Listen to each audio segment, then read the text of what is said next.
Welcome to the Modern Watchman podcast, where faith meets the front lines of culture. We break down what's happening in the world, what's behind it, and how believers can stand strong in truth. We're not here to fear the times, we're here to understand them. Because being watchmen means staying awake, staying ready, and staying grounded in the Word. Let's get into it. Welcome to the Modern Watchman podcast with Tom and Wendy. From freezing cold Tennessee. But don't worry. Oh, my ice all froze together. It won't clink. Oh, there's a little clink. In his green beverage that he's Remind me a year from now when our area is no longer rural and I want to move away. I can't move north. Yeah, for real. It is legitimately 18 degrees right now. 18. Oh, really? But it says it feels like 7. It feels like 7. Feels like 7 degrees. I think that's accurate. We just had to go find our dog who's in heat and runs away immediately upon getting out. She's a hoot. And it feels like 7 degrees. And I still feel like I'm outside in the 7 degrees, even though I'm inside in about 57 degrees. That's not true. We get it blazing hot once the stove's going. No, I mean right now in my office. In this room? Yeah. I What do you mean- think? 64, maybe? I feel like that's generous. I've got 2 sweaters and a blanket on. It's cold. But that doesn't matter because tis the season. It is not the week of Christmas. What day is it? The 14th. The 14th as we record. Gosh, okay. So 10 days to Christmas Eve. That's more time than I thought. We're doing good. That's great. I don't know where I was going with that. I don't know where you're going. I was letting you go. I But feel like, yeah, let's go. I'm Today, ready. the Christmas play at church was about being too busy around Christmas time. too busy to love your neighbors. That's Too what it was. busy to love your neighbors. Yeah. Well, I didn't even get the second part. I was like, too busy. You were too busy. I was too busy thinking of Well, all the things. I got it because I was paying attention. You weren't even in the room. Actually, I was just because. He was like, I have to go pee as soon as we sit down before worship even no, starts. that's Right not after true. worship. No, I that's gotta not go true. pee. I did not say I have to go pee. I said I'm going to get up. You said I'm going to the bathroom. No, I didn't. I You would said, normally say that if I was going to get up. Yeah, you Why probably. did you say that? Because I was texting with our security guy and we were down a guy and he was asking me if I was available. And so I was available. So I didn't. No, I you didn't. didn't communicate that to me. You didn't say, I need to go help on security. That would have been different. I can do that in the future. That would be but great. it was one of those like. I'm going to go to the bathroom because you do that every other service right as the message is starting. I got to go pee or I'm going to go to the bathroom. And then like sometimes you come back, sometimes you don't come back. Is that fair? Oh yeah. Yeah, No, okay. sometimes I come back sooner. Sometimes I come back later. Like Today when I it's did time not to come go. back. Yeah.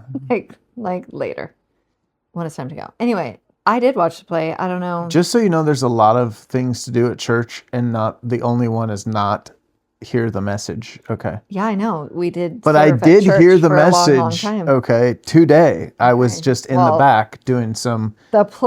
You heard the message, but you weren't too busy doing other things. You know what I was? You just proved the whole point. No, actually, I'm about to prove. I was busy loving my neighbors. Oh, you were. I was You were serving my busy neighbors. Okay. chit-chat. When I saw you, you were chit-chatting it up with the security guy. You weren't.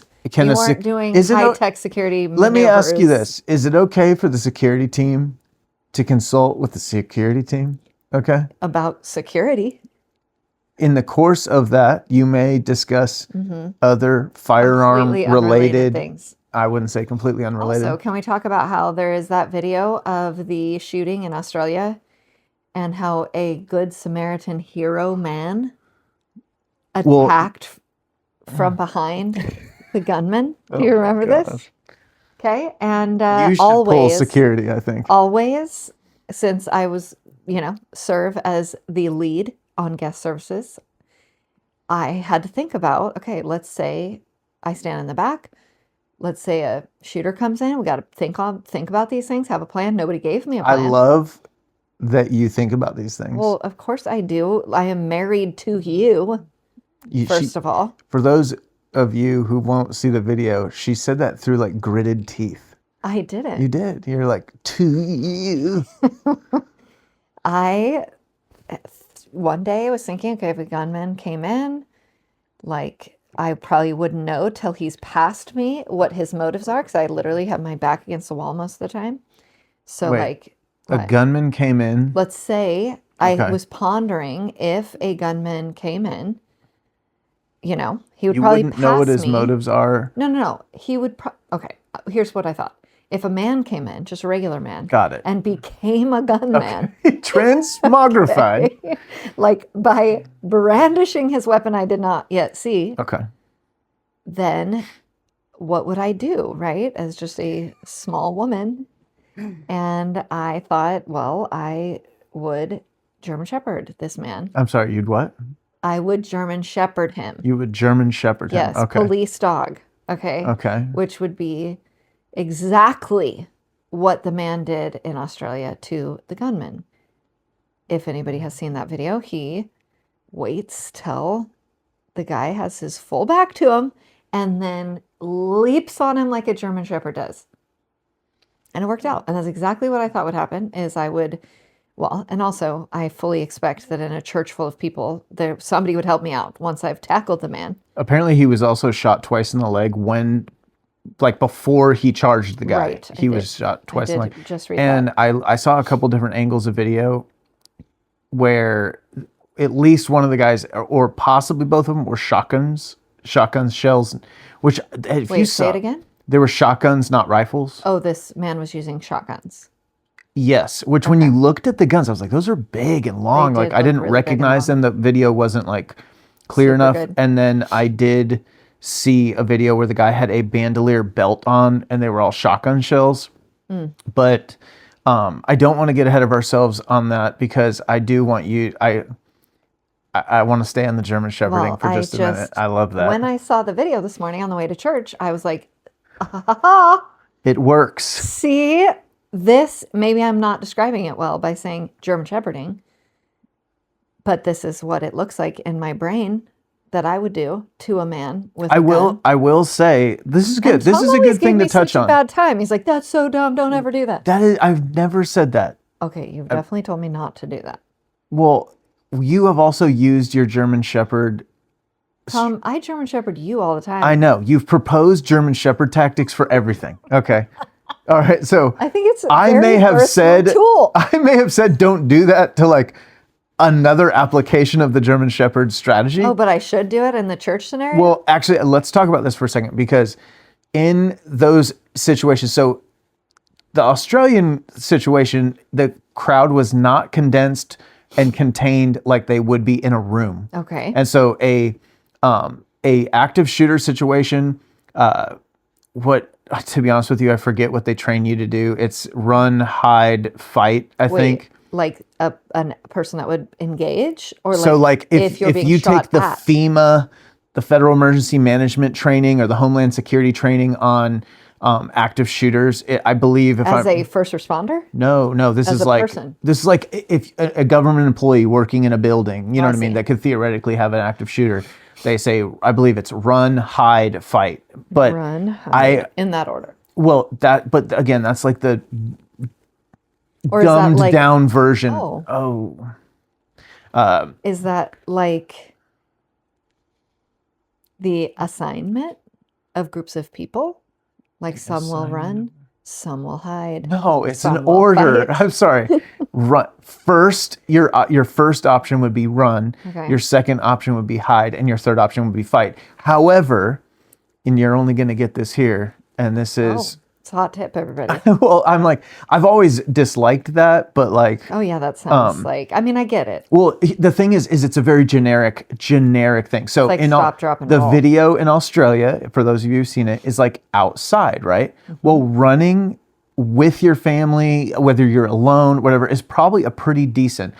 Secondly, if you have the ability to recognize the type of firearm they have, you can also make a very quick decision of like a shotgun, you are basically out of that range, and like depending on the type of ammunition they're using, 60 to 100 yards. You're Gosh, probably if only I had any concept of how far that was. oh my Lord, help me all. We should do some work with that. Next time we shoot guns, we should like, do you see how far this is? This feels like 60 yards or whatever. So I would be like, It's okay. you guys, it's worse than I thought. But this is good feedback. I can work with that. Carrying on. I'm not going to cross 60 yards to German Shepherd a guy. Don't worry. I'll be close. Well, I'm going to kind of tie this together. Okay. But outside in an open area, which there was like lots of things to like kind of dodge and hide behind. There was a parking lot with cars, and there was trees and like stuff. Running definitely is a good option there. And if they have a shotgun, you only have to go, I mean, if you make it 100 yards, you are probably going to make it the rest of the way to safety at that point. 100 yards is a football field, right? 100 yards is a football field. It's 300 feet, okay? I really don't know. I can't really know. I've never played football. So I've never stood on a football field. Are you messing with me right now with really like this? I have a terrible gauge of like you told me this box in I would front of have liked us, to you know told that me this before box. we got married. Okay. Wow, that would have been a deal breaker. No, it would have been something I would have addressed other immediately. Crazy things didn't dissuade you, but As a man, it's like yardage, the difference Okay. between a shotgun and a rifle. I would have started there. I would have wanted to know. Either way, I outside, do know that difference, by the way. where against a shotgun, running is a great plan. These other mass shootings that occur, particularly in like kind of a Outdoors. compartment, the sanctuary of a church, the best option there is for everyone's immediate reaction to close the gap. Just absolutely German Shepherd them. Oh, like everybody's option is that. Everybody German Shepherd them as We've fast as you literally possibly never can. had this conversation this way. Now, the tighter the compartment, the higher the probability is that is the definitively correct strategy. Now, can I say this is what you said? This is with a long gun. Doesn't matter. Oh, even with a handgun. That's the plan. Yeah, it doesn't matter. If the compartment is contained, if they're in a box with you, I see. then we have to stop the shooter. There's no running from them. Does that make sense? Oh, I see. And if one person decides I'm going to charge them, and they just shoot the one person, and then another person Yeah. decides I'm just going to shoot that person. But the group effect of going if everyone has the discipline and ability to say, bam, and it might only take 2 or 3 or 4, and you'll win. Where if you run in the compartment, you're like scurrying mice, and that is completely to their advantage, and they will shoot a lot of people before somebody realizes they've got to do something. So my instincts were always right as the lead in guest services. In the compartment of a room in a sanctuary of a church like that, like ours, yes, absolutely. But it's just a little more nuanced than the whole run, hide, fight that you would learn maybe at your workplace might have taught you that or something. Because it really only, and the way they teach it is like, if you can't run, you hide, and if you can't hide, you fight. You know what I mean? But I would just break it into like more of a situational thing where you can be like, in this room right now, my option would be, and then you've trained your mind to make that decision per the situation you're in, so that you don't have to even think about it when it happens, but you're just going to, this is the only option in this place that I'm in right now. But what was I going to say? That's pretty much like a quick primer on that. We don't have to like That's smart. So hang in out all on that all day. seriousness, I know we're being light as we talk about this, but it is a serious thing. It is a tragic thing. It is but we might as well cover, if you are German shepherding somebody, if they have a long gun, meaning a rifle or a shotgun, you attack them. If they have a handgun, you attack nothing but the handgun. You only go for the handgun. because they can turn it very easily. Right. If you tackle somebody and they have a handgun in their hand, they're going to be able to use it against you. So, and frankly, if you think about it, even if you're a 120-pound woman, versus Bless even you. even a 175-pound, 200-pound man, if all you're fighting for is the control of their wrist, you know what I mean? You actually have a good chance. You know what I mean? Does that make sense? Where if you're actually trying to like just fight them, it's not, not looking good. I'm not trying to fight a man. No, I know you're just Malinoising them. Yeah, Just German exactly. shepherding them. Just full surprise, shock and awe. Shock. That's what I'm going. It's a lot of shock and hopefully some awe. We'd all be in awe. I would be in awe, frankly. But it is a serious thing. It is a tragic thing, and that's not the only mass shooting that has happened since last we spoke. And that one. Well, let's stick on this with Australia one for a second. With the ice in the cup. Look, the ice in the cup is. Gosh. Hold on. Let's stick on the Australia one. I have seen multiple videos, one of which both shooters get neutralized on like a pedestrian bridge by the police. But like when, I'm not sure the timeline. I'm not saying there's anything like. Did you hear it's a father-son? Interesting. No, I did not. Father-son. The father died. The son is in the hospital. And the son was the one with the white pants? I don't know which, but 24 and 50. Okay. Well, the guy who got disarmed by the bystander, we see him get disarmed, and then he does kind of like run off. Yeah, he does. Which... he should have been German what I'm shepherded saying. again, is what you're saying? With a bullet, maybe. With a bullet. Interesting. Yeah, I agree.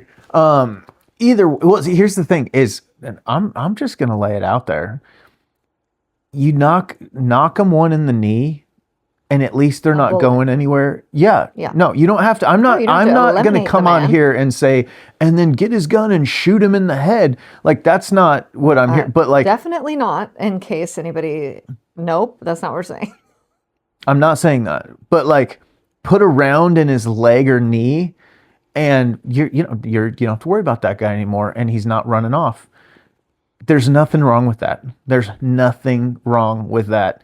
And move on with your life. It might be racist. I'm not sure. That's sometimes. To kneecap somebody? Somehow. This is the world we're in.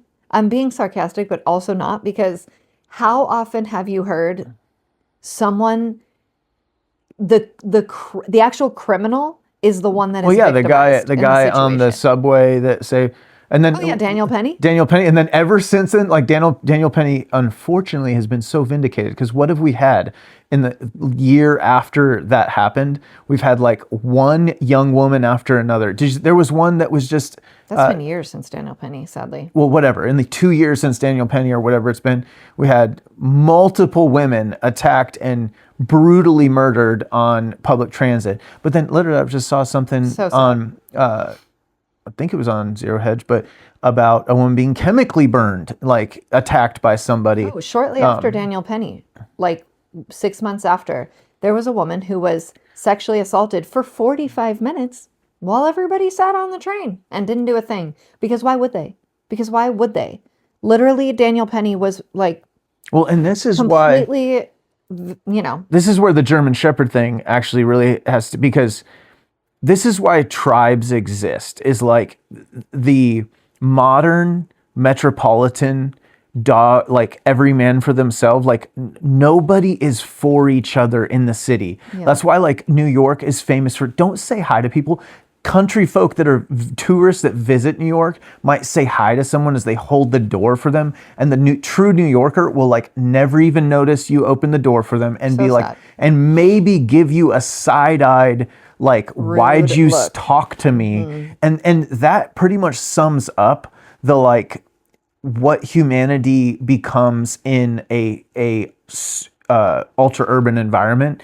And then you take it, more to the like tribalism of true like neighborhoods and even, whatever you want to say, country, whatever, where people, you cannot, the fact that someone can be sexually assaulted for 45 minutes on public transit and nobody German shepherded them. Well, and what's about the Ukrainian? Same thing. Literally stabbed, and nobody does anything afterwards as she's bleeding out. So some things that I notice, and again, I'm not picking on like city people, I'm going to point out some things. One of the things about most major American cities, and frankly, most cities around the world, is that we have abdicated our right to self-defense to a government authority. So in most cities, it is super difficult. In most countries, gosh. Well, it's in most American cities are run by leftists who have run a very hard left-wing anti-gun, anti-Second Amendment policy for their city. Aren't there like very strict gun laws in Chicago? In every The single most major murderous- city. Yeah, but Chicago has specific. No, I understand gun that, laws. but what I'm talking about here is not so much the violence. I don't want to get sidetracked on that, but is the city dwellers have abdicated their right to self-defense and said the authorities will take care of be me. the defense. And that in and of itself, that philosophical choice that you're making, whether you realize it or not, that you're joining a tribe that has made that decision. They've said, no, I'm out I am not in charge I'm out now. on the collective defense of my neighbors. I've paid someone in high property taxes to do that for me. But the reality That's is true. that they're never there when you need them. And this is not a dig at law enforcement. Law enforcement officers will be the first ones to tell you need to be able to defend yourself. And that doesn't matter whether you're out in the country or in the inner city. They will tell you, they show up when 911 is called Yeah, way too after late. the crime is committed. Way too late. You know what I mean? Like, this is how it works. It's the nature of the After system. somebody's pushed on the light rail. It is or- not it is not They just don't their have the role. ability. It doesn't even work that way. So either way, that tribe, if you Very will, true. has abdicated their right to self-defense. So they not only have they all kind of mutually agreed that they don't do that, but on top of that, you have relinquished your rights by being a part of that tribe to defend yourself. So you have this completely fundamentally, you have an emasculated male population and you have a disarmed population that, what does that equate to? That equates to prey. That equates to prey, which It's very true. it is prey attracts predators. Like if you go to the watering hole on the Serengeti, you know what I mean? Like you're going to find prey. Guess where the predators hang out? Where they know the prey are. And so that's just kind of the nature of how things work. So, Well, what I was getting at with Chicago isn't that, don't they have the most anti-gun laws of any city, of any? I don't of even any know if place? that's true because San Francisco has crazy ones. They all have, they're Gosh, all, I'll have to look into that. they're all so similar that it's irrelevant which one has the most, because you can't get a concealed carry permit in the county of San Francisco, because there's a city and a county.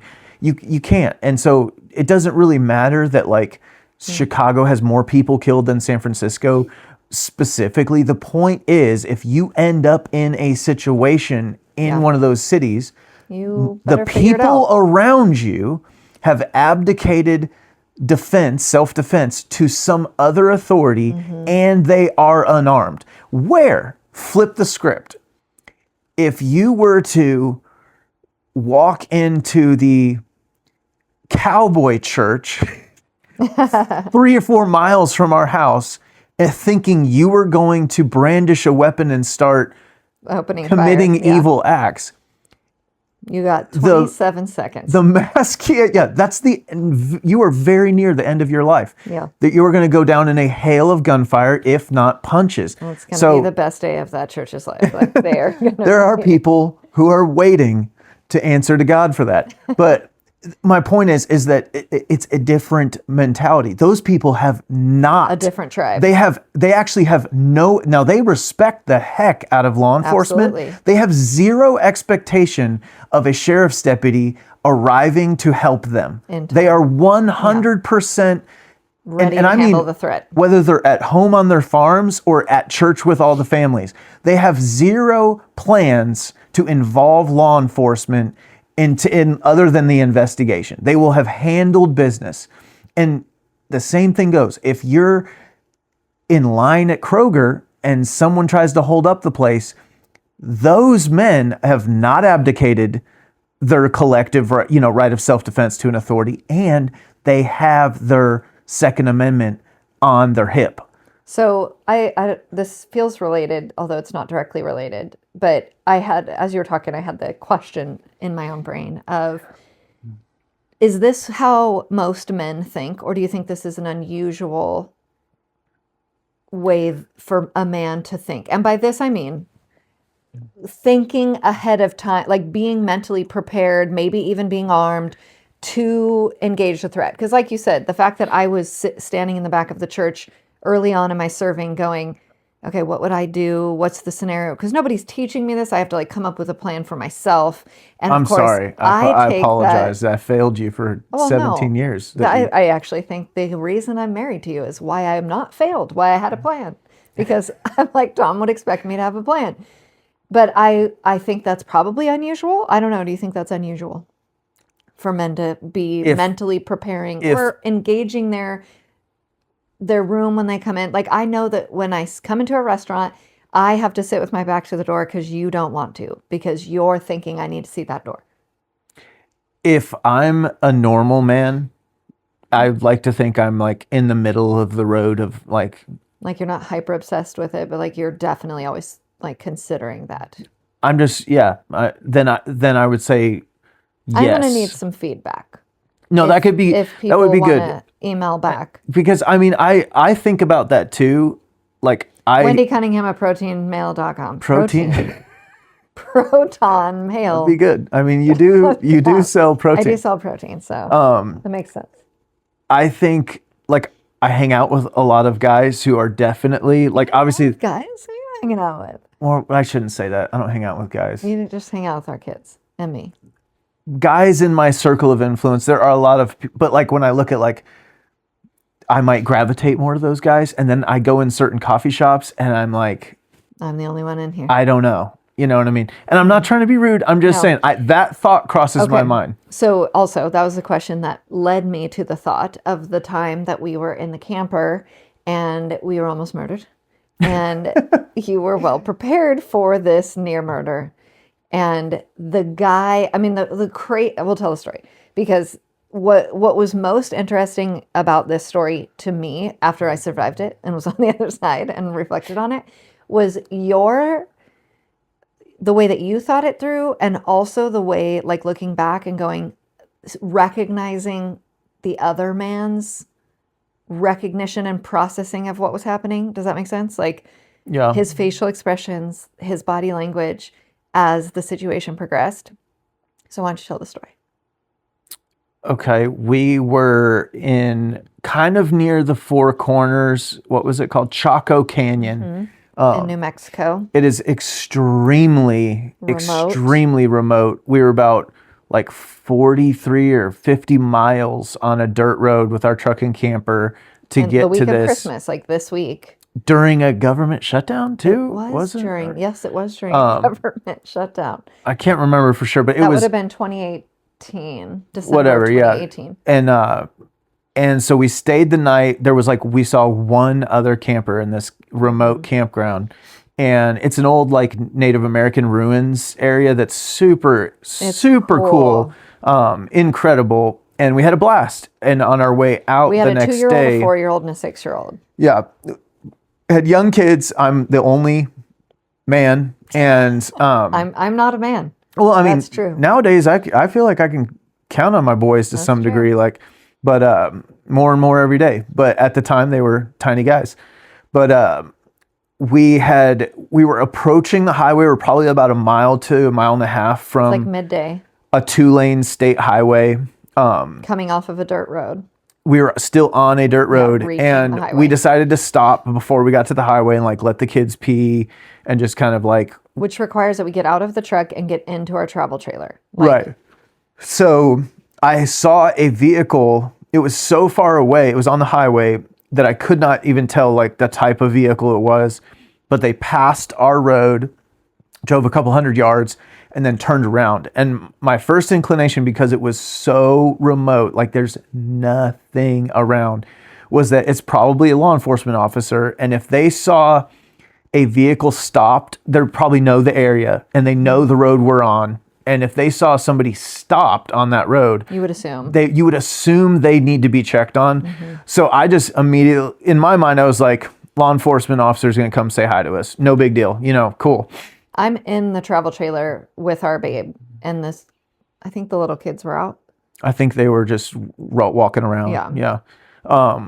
And I kind of I didn't stand there and watch. I think I was like, whatever, checking on Wendy, doing stuff, doing whatever I needed to do. And I kind of peeked over my shoulder and I could see the vehicle now and tell that it was not a cop. It was a hoopty beater car with a jalopy with some strangers in it. So now that changed my mindset 180 degrees because I did know these people passed our road and turned around to come back. And now I'm seeing their car, and yes, this is why we are prejudiced, because you make judgments, because if a nicer vehicle I wouldn't have had my guard up as much, I'll tell you that much. But this was like what you would think trouble would drive around in. And that's for sure.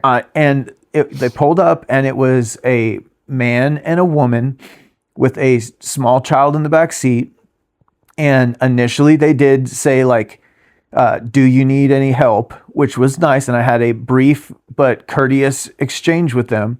But the woman looked at me like something bad was going to happen to me. And I know it might sound really weird, but I guess the best explanation I can give you is just the experience I've had in the fire service and just being around occasionally bad people who have either just recently committed horrible acts or had them committed to them or whatever, just being around some crime scenes and some rough situations and recognizing immediately that is not a look a human gives another human on a normal day-to-day basis, and were you already fully on guard?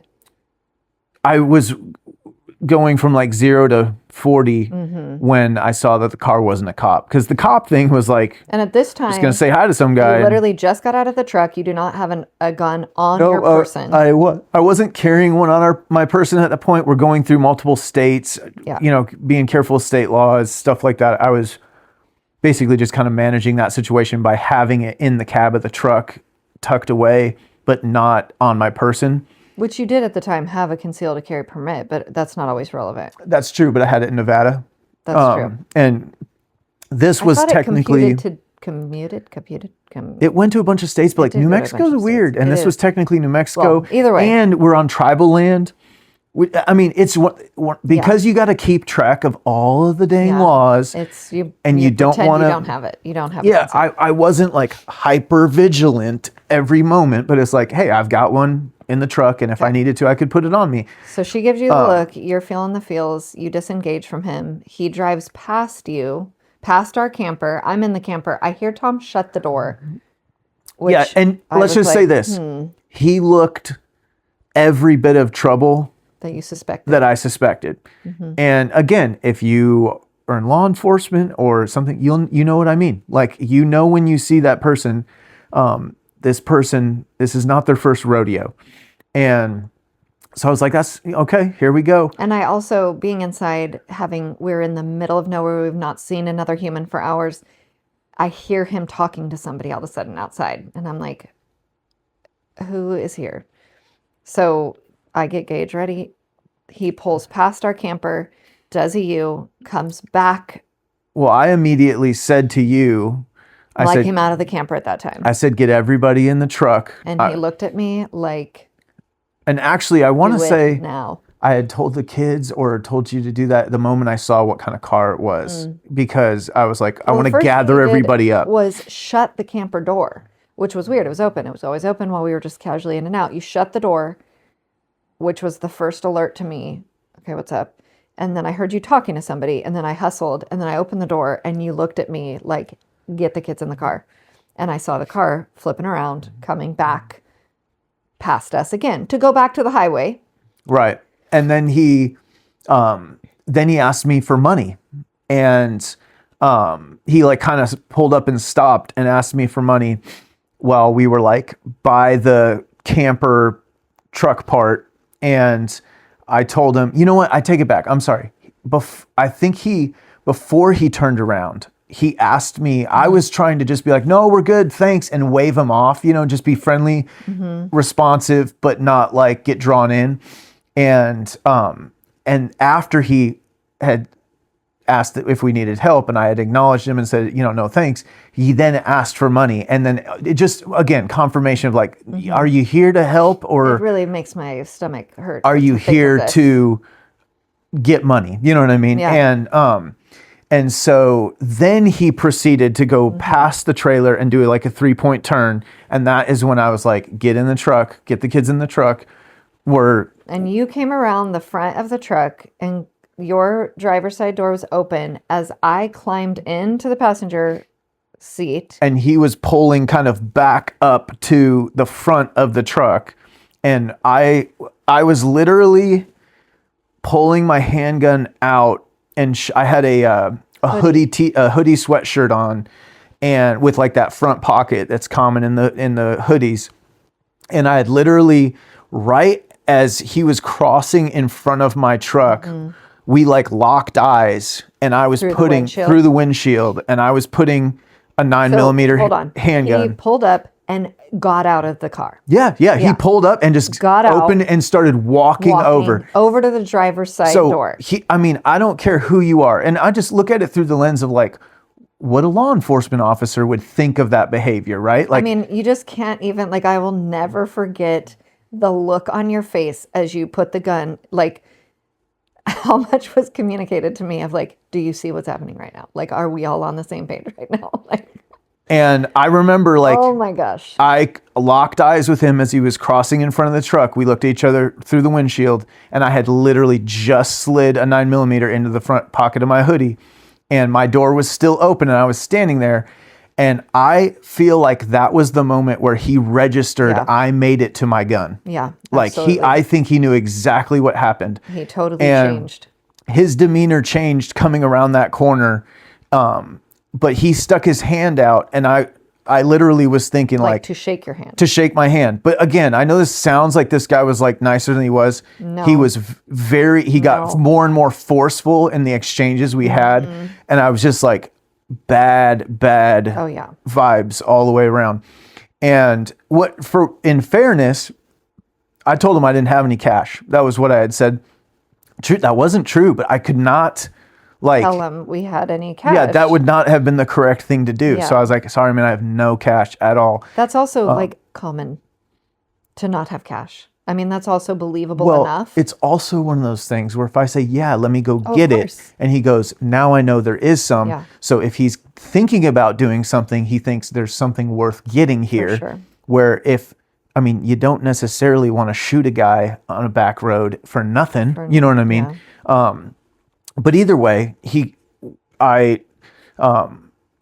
we engaged again. And I said, hey, if he extended his hand. That's right. Yeah. Your hand, and your hand is in your sweatshirt. My hand was on my gun, and like street smart wise, I learned a lesson that day of, I can shoot left and right handed, but I had just grabbed it with my right hand and put it in. And I do generally shoot right handed, was not expecting to have to shake the guy's hand. And at the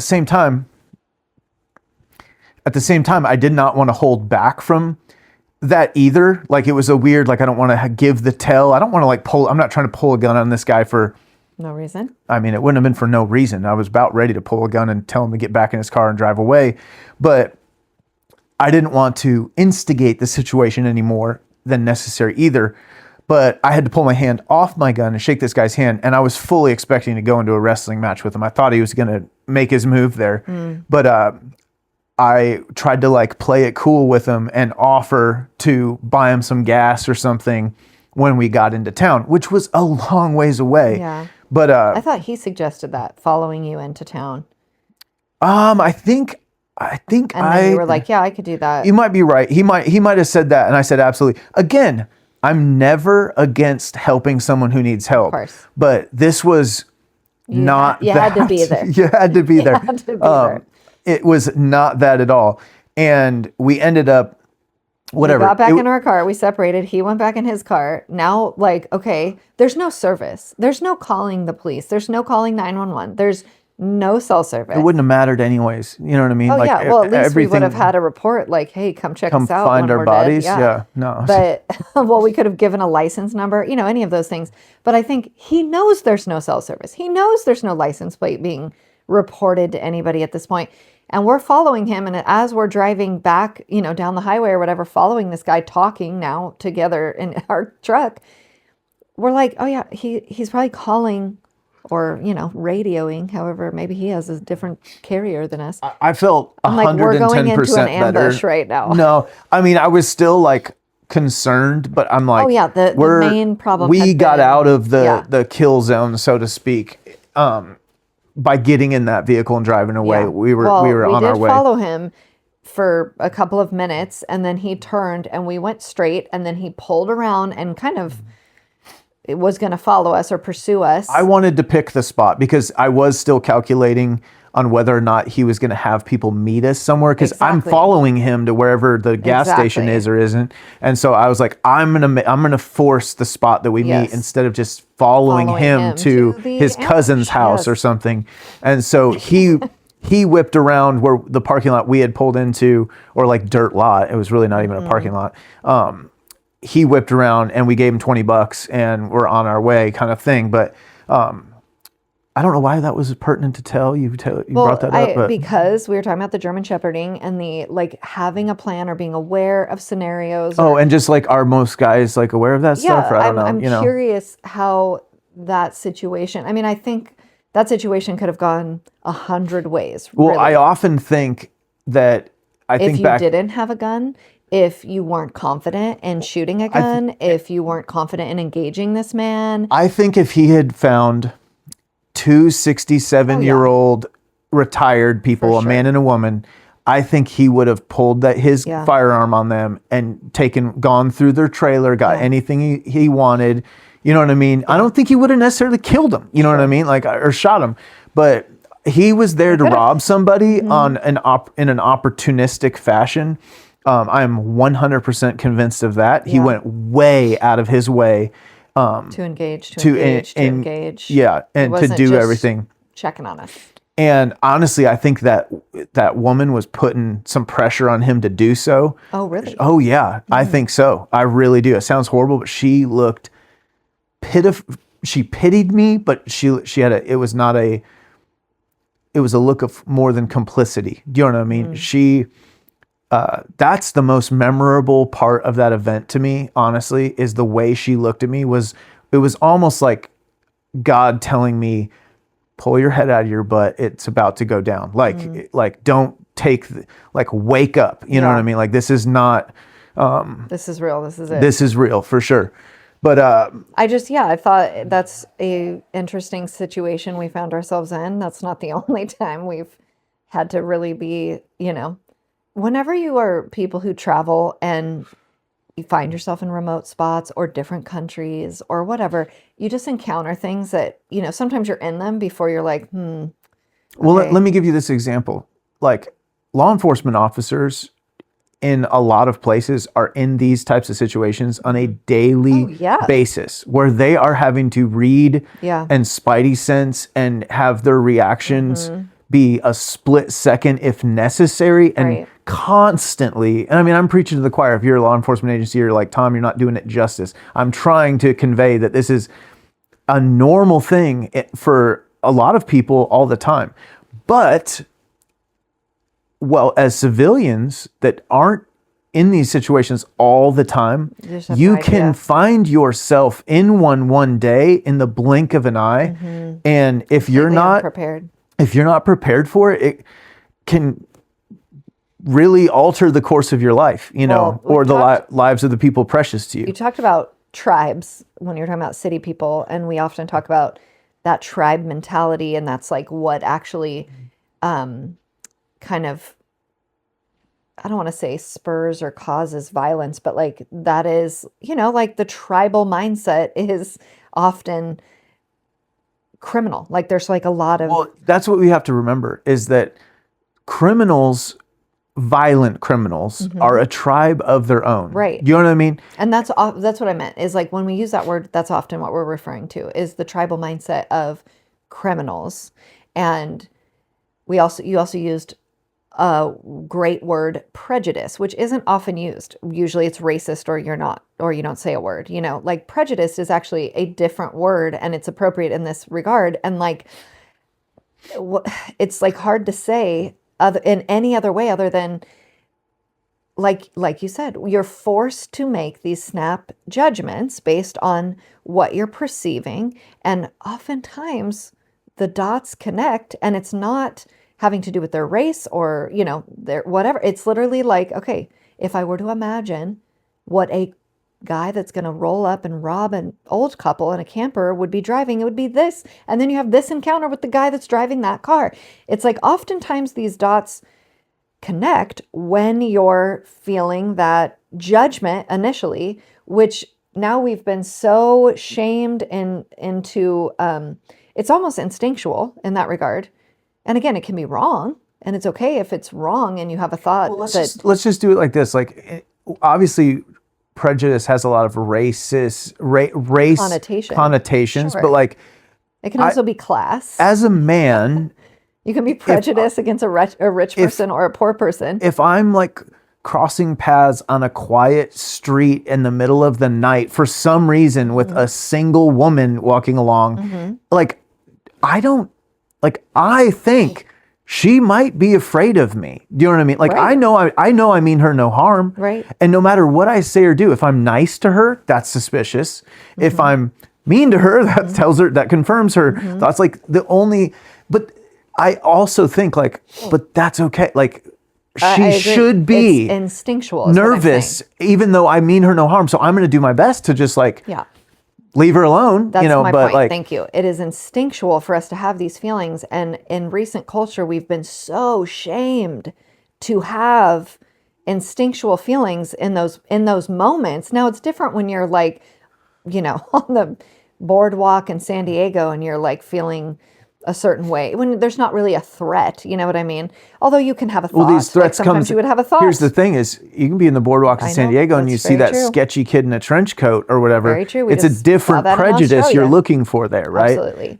So to speak. I think so often it doesn't.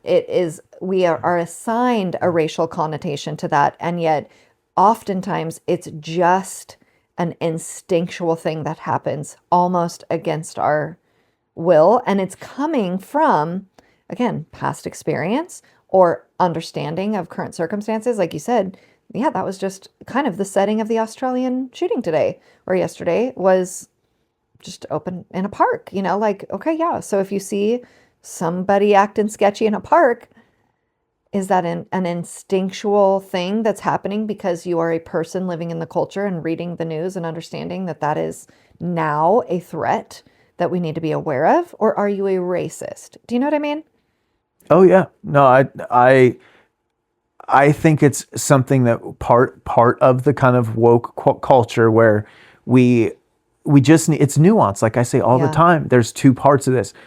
Don't be don't be sexist, don't be the obvious things, but for you to have concerns about something or someone is not inherently bad, right? Like if you're at the park and there's a guy hanging around your kids, I don't care what color they are, I don't care what gender they are, you know what I mean? Like if it's weird to mom, it's weird, and that's okay, and trust that instinct and don't feel shame about it necessarily. Yeah, I don't know.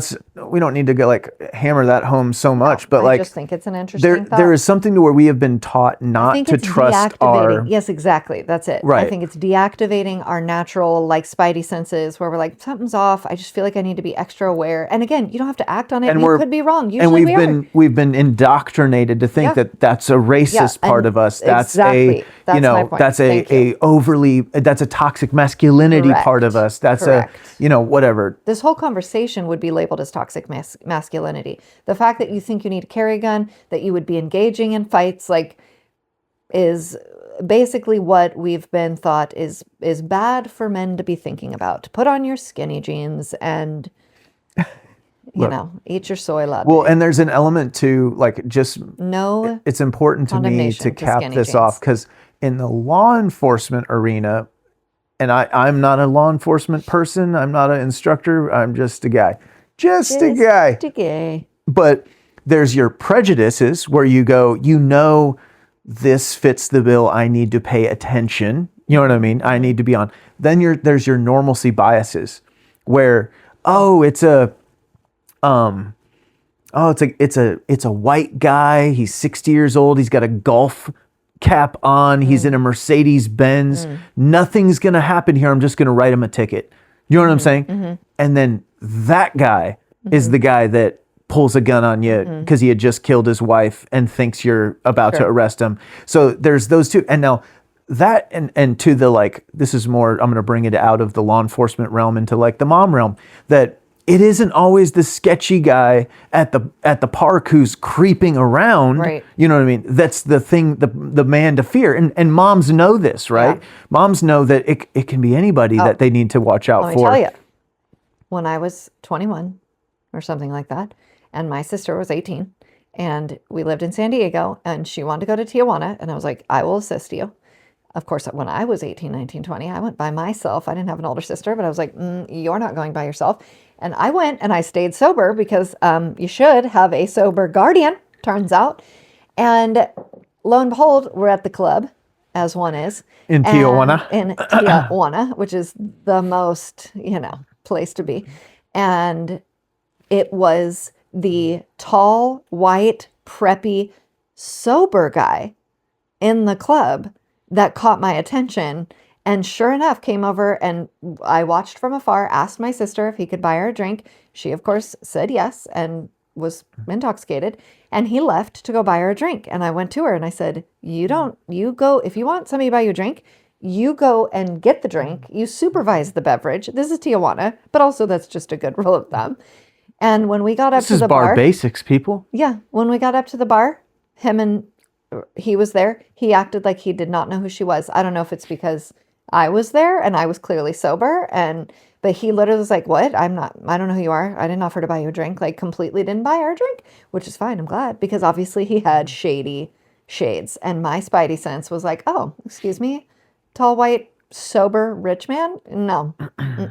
And he was 25 in a group full of 18-year-old drunk people. And I'm like, I'm the only. It's a great example that's supposed to be here. Okay? That's a great example of actually where just being our prejudices are there for a reason, and our spidey sense is there for a reason. That it's not inherently racist or inherently anything. That your senses were still also able to see this is just as bad as any other potential threat, so to speak. You were still able to recognize that and act on it. His white preppiness didn't keep you from going, oh, he's fine. Oh, he's fine because he's like me. No, we're not that stupid woke world. It's true. Okay, pivot at the end here because something wild happened today. And I was like, it happened just as we were pulling up to church. I almost am ready to save that for...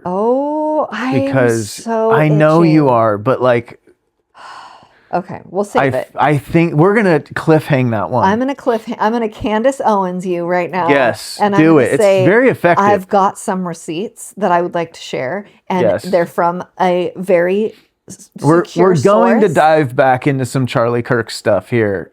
And / AI. Your mind's going to be blown. It's going to be wild. I almost couldn't go to church.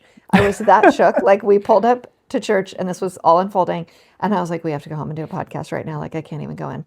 I was so excited. I was like, me and you, we're going to drop the kids off at church. We're going to go to First Watch like a bunch of bachelorette babes and have brunch and talk this out. Oh, instead I was like, who can I tell this to? And found a friend and was like, and my other friend, two listeners of the podcast, I found him first and just assaulted him with my information. Poor guy.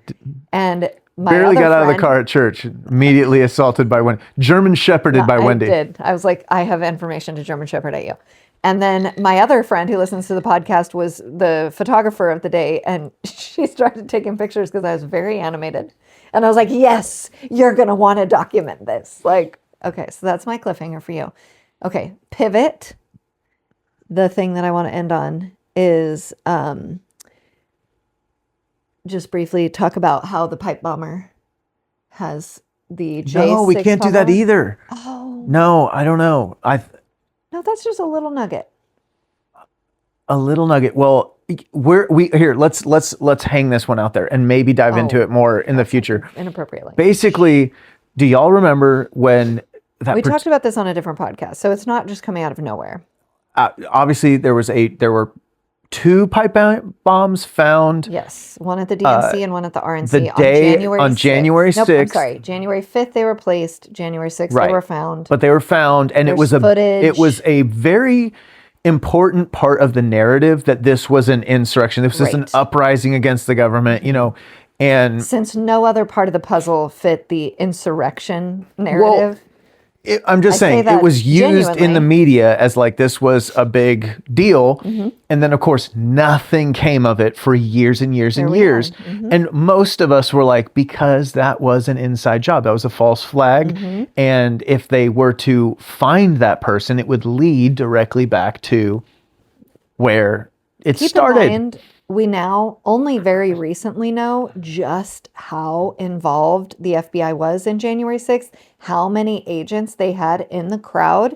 And we are going to do we're going to do a J6 a J6 episode on J6? Yeah, we are. I wouldn't even have thought of that. I'm not that creative. Doing it. I can't wait. J6 on J6. Let's go. But anyways, a reporter came out.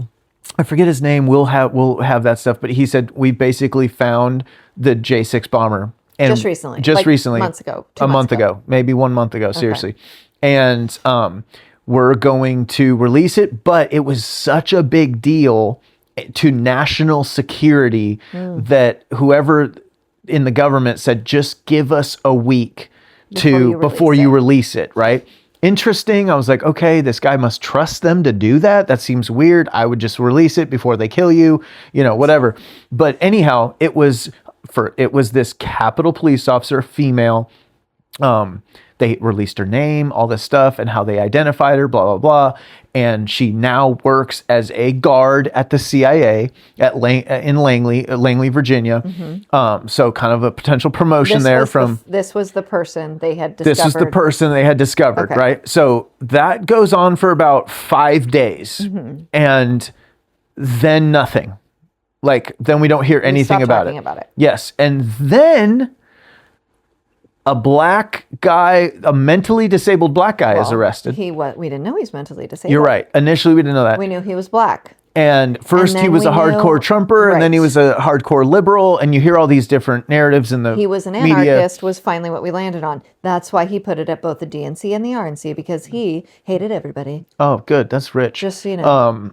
And then I just saw an article on Zero Hedge this morning or last night, I forget, about how interviewing neighbors and stuff, and how this guy's actually a really sweet guy, keeps to himself. He wears headphones all the time, walks his dog, and is in Virginia.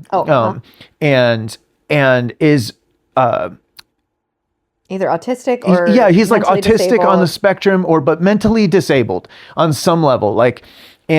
But he's everyone, at least in this article, talked about everyone kind of knows one of those people. They're where some people might be scared of him, but you're he's harmless. He just listens to his music and walks around the neighborhood. He's fine. Those of you who actually know, you're no, he's cool. Don't worry about him. He keeps to himself. He walks his dog. He listens to his music, but he isn't all there, but he's fine. He was that guy for the neighborhood, and none of this other stuff adds up. Apparently it is a neighborhood full of FBI families and stuff, agents and whatnot, possibly even CIA folks and stuff. So it's an interesting, did someone need a quick replacement? Because all of a sudden we haven't spoke a word about the Capitol police officer who was identified as the J6 bomber, who is now currently at the CIA and completely not a suspect, and not even an explanation for why that person got implicated wrongly or something, or they just disappeared out of the news. That, memory hold, and now it's this poor black kid guy. He's 30-something years old that might not even be aware of really what's happening to him. Yeah, possibly. That's what people said. He doesn't have any real understanding of politics. And actually, Thomas Massey said that when they raided this guy's house. Typically, when they raid a bomb, for an explosives charge, like they get the first couple houses around them emptied out. Like they raid the house and then they get everyone, and they kind of evacuate a little area because they don't know what they're going to find. They didn't do that at all. And he said that's very suspicious because they didn't suspect any bombing. They didn't suspect any bombing materials. They just needed this guy, and they needed to plant the evidence that they needed, and done. Here we are, bing, bang, bang. And this poor guy is going to take the fall for the J6 thing. Remember, the single most important thing to the system is to protect the system. Yeah. So they will do anything to maintain that. So of course they're not going to open that can of worms to a link that could possibly blow this whole case open. Right. Because God forbid we find out who arranged for that Capitol Police officer to plant those bombs. The whole thing would blow open, right? And no pun intended. Pun intended.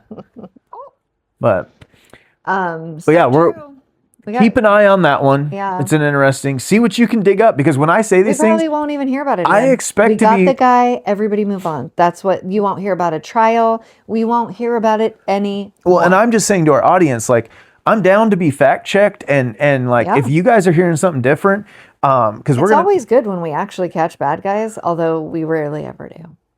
Well, or the bad guys are way worse. I'm just saying. I'm not a conspiracy theorist that just wants to believe it for the sake of believing it. Like if you've come across some stuff that shines a light on what happened to this Capitol Police lady, but I've looked, I can't find anything about. Do you remember her name? No, I'm sure I could pull up something from it. Like people aren't going to let that go, and it's on Instagram. If the algorithm treats you the way it treats me, you're definitely aware of this, and people haven't forgotten. I'm not the only one who hasn't forgotten it. It's just so weird. And we're going to talk about it narrative-wise, similarly with going back to some of the Charlie Kirk narrative stuff and go down that road. Next episode, we got to do it. And then there's also a shooting at Brown, and you had just a... I think, and I mean, I'll be bold enough to, and be willing to be embarrassed if I'm wrong, but I believe that's going to come out on the lines of like anti-Semitism or something, and maybe it already has. And we'll probably talk about that. This? The Australian one, I think it was I was reading about both of them back to back, so I could be swapping them. That the shooter yelled Allah. The shooter yelled something Allah at Akbar, Brown. So no, he yelled Allah Akbar. For sure. Okay. And it was the first day of Hanukkah. So we're already positioning it as not even necessarily anti-Semitic, although that could be what comes out of this, but anti-Islam, which is still Israel. We got to move this into the next episode, because like it's a big can of worms to open in relation to how it is the whole Muslim problem, Islam problem of the West, and how that's also tied to Israel. Remember how Israel managed... But it's also a legitimate thing. Exactly, just like I talked about ISIS. You have to go kill the problem and stop ISIS, but you got to stop the people who are creating ISIS at some point too. Remember how Israel managed Hamas? Like Islam has been around. What do you mean? I understand. How did... You understand the concept of how Israel kept Hamas around. They had fully infiltrated it and kept it alive and funded it. So we need to keep the Islam Who do you think is keeping alive? The Muslim terror world in the West alive? Israel. There you go. I see. Welcome to my world. So that was a fun episode and not at all what we planned to talk about, but that's usually how it goes. And I hope you're enjoying it. I hope you're laughing along. We're getting our personalities coming out a little bit more as we settle in. And I'd love it if you'd subscribe, share it, comment, rate, etc. Have a good day. Merry Christmas.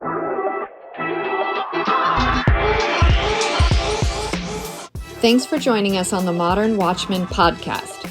Remember, truth isn't just something we believe, it's something we live out every day. Stay alert, stay discerning, and don't lose sight of the hope we have in Christ. Until next time, Be watchmen.